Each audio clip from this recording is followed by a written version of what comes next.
Navê Ehmedê Xanî ji bo jiyaneke bi însanî te gelê Kurd rakir li ser pîya ji bo ku hez bikin zimanê diya.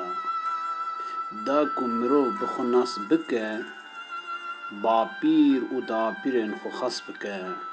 Te digot gelê Kurd hene, Kurd bi tevahî ji me ne.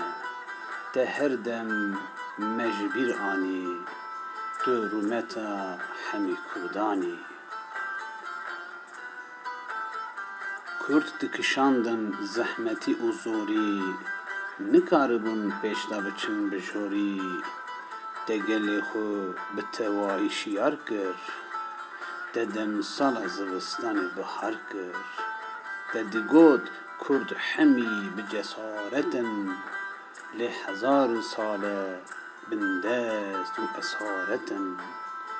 Kurdan da çi qas hebe cesaret, ji minnetê ew qas dikin nefret.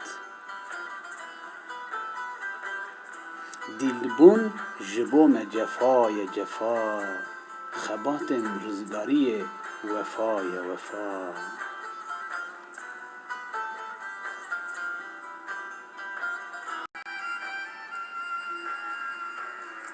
Di pêşva biçûya dîn û dewlet, li her derê belav bûye edalet.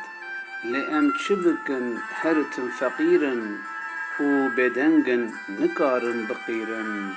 Te dinivîsî her tim ji bo millet,